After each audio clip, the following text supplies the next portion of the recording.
what I'm talking about. Wait! Okay, now, from the beginning. Hit it, boys. Welcome to Higher Ed Pulse, your no-fluff guide to artificial intelligence in higher ed. I'm Mallory Wilsey, bringing nearly 20 years of edtech and marketing expertise straight to your earbuds. Higher ed leaders are expected to master AI overnight, but let's be real, no one has time to sift through every headline, hot take, or research report. That's why every Monday, I'll break down what actually matters, fast, clear, and to the point. Want to sound like the smartest person in the room at your next team meeting? You're in the right place. Let's dive in. Welcome back to Higher Ed Pulse. I am here live at the Engage Summit in the Queen City, Charlotte, North Carolina. And sitting across from me is Stella Liu. She is the lead data scientist at Arizona State University. She's been there now for a couple years. Stella is one of the presenters here at the Engage Summit. Stella, welcome to the Pulse. Now tell me, I know this is your first time at Engage.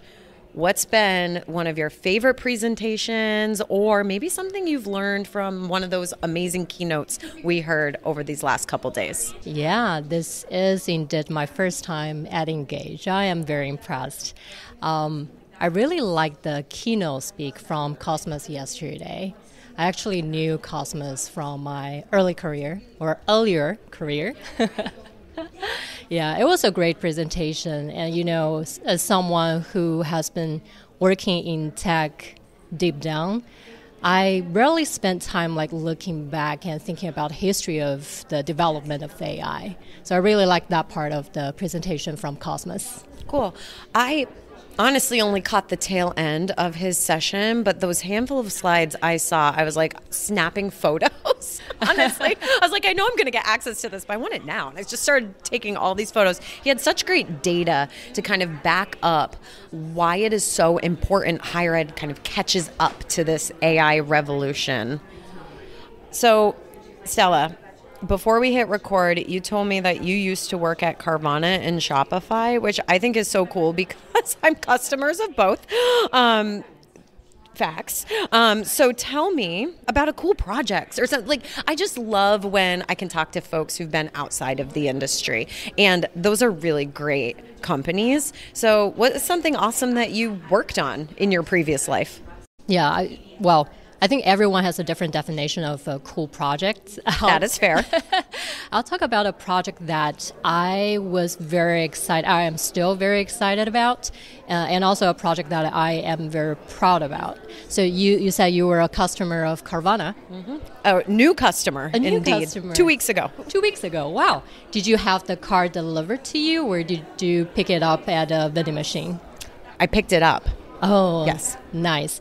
And you had to go through a scheduling process, right? We did, although I'll admit my husband did all of that because I've been on the road myself a lot, but he did have to go through a whole scheduling process. Yeah. He said it was easy. It was easy.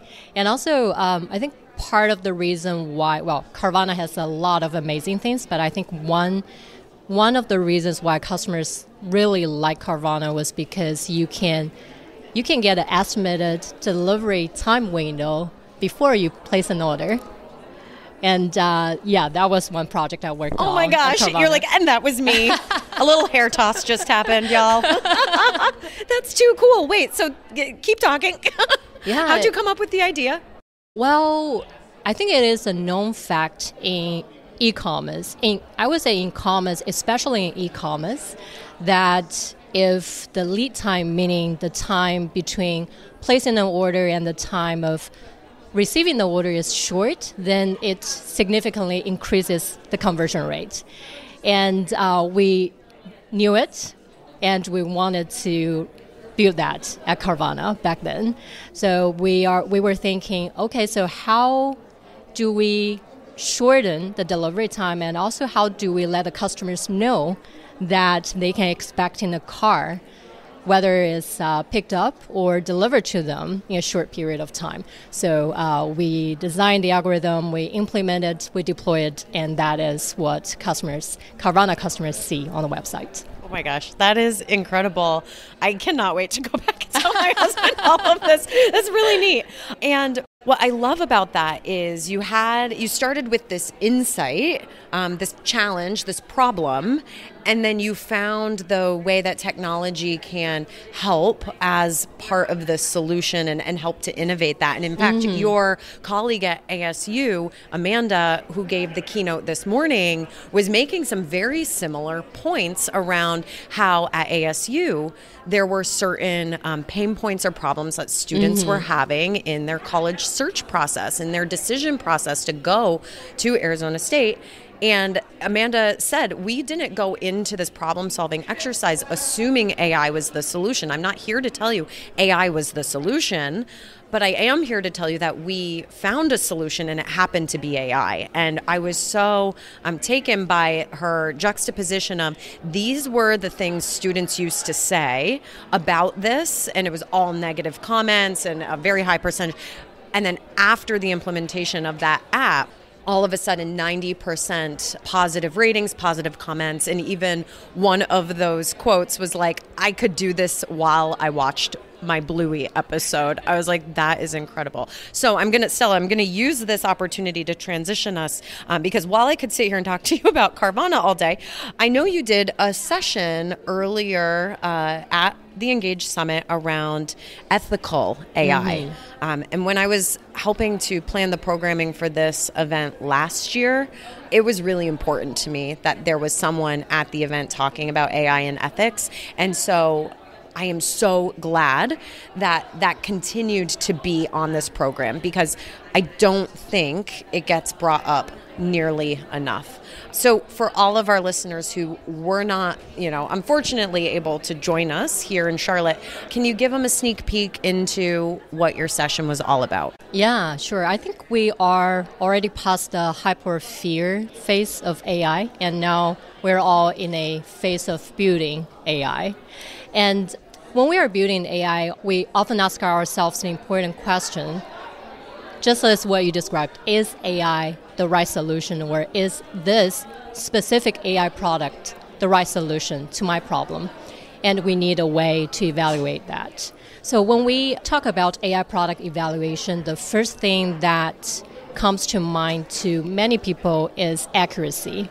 It's like when we do an AI product, or in most cases, like an AI chatbot, is it able to answer all my questions correctly and accurately? So accuracy, of course, is an important aspect of AI product evaluation. But there are also so many other important aspects of AI evaluation. Can we dig into those? Yeah, sure. So for example, bias and fairness, and also safety. And us in the world of higher education, I think the risks for us can be very high. There are some really high-stake risks that we need to take care of because we work with students, and we can have a profound impacts on students and society as a whole. So those are, to me, very important aspects besides accuracy that we should evaluate. So in my presentation, I talked about a 3-level system that we are currently developing at Arizona State University. The first layer being a testing suite called Ethical AI Engine, which is a fully automated testing tool. And the second layer we're developing is called GUARD. It is a real-time monitoring and alerting agent. And the third layer is called SAFER, and SAFER is a monitoring and analytics framework that helps us to review and audit all the user AI interaction from AI products. So let's talk about that framework piece for a second, because I think different teams have different resources, from human resources to dollars to spend on technology, et cetera. And so it might be a really big deal for a small team to be able to afford an AI tool. Yes. And we know not all AI tools are the same, but it's hard to really evaluate them when, these companies have great marketing teams, right? So they all sound good at surface level.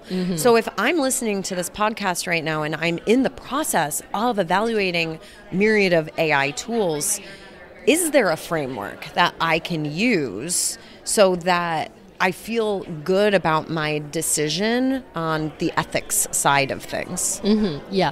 The 3-layer system I just talked about is a automated framework. And I am aware of the fact that we are very privileged that we have a team of developers dedicated to building this framework and this platform at Arizona State University. But I would say, like, even without a dev team, there's still so many we can do in evaluating AI products to secure like responsible and ethical use of AI. In fact, at ASU, on my team, before we developed any of these frameworks or tools, we were able to do evaluation manually with human evaluators. So we worked closely with our stakeholders. We communicate with them. We fully understand what to evaluate in those AI products. We spent time with stakeholders to fully understand the specific use cases, and we designed the metrics. And then we work with subject matter experts to come up with test data set, which essentially is a list of questions that is representative of what users would ask in real world. And we pass those questions to the AI tool or chatbot. We collect the responses and we work with stakeholders to review and score each one of those. And on top of that, we generate a report for that AI product. So that is one way of doing it manually. It can be time consuming, but it's also very effective. The other way of doing it is A/B testing. So you probably are familiar with the term if you're in tech. It is dividing the users into two groups, or a selected group of users into two subgroups. So one group with access to the AI tool and the other group without access to that tool. And again, similarly, we design the metrics. We let the two subgroups of users run for, say, a few weeks or a couple months. And towards the end of it, we collect data and analyze to show whether the AI product does meet our expectation or not. So that's also another way of doing it manually. That's fantastic. Wow. Thank you. Stella, I'm just like struck in this 10-minute conversation we've had, how lucky higher ed is to have you. Oh, thank you. And how lucky the Engage Summit was to have you as a presenter. So thank you for being here. Before we wrap this up, any parting thoughts, and where can listeners find you if they want to connect with you? LinkedIn, always the best place. As for parting thoughts, I often recall the quote from ASU's president, Dr. Michael Crow, in recent days. He said about AI in higher education, evolve or die. I also quoted in my presentation today, and I would propose a small modification to that. I would say evolve responsibly or die. And that's the mic drop. Thanks, Stella. Thank you. Listeners, we'll catch you next time. Bye-bye.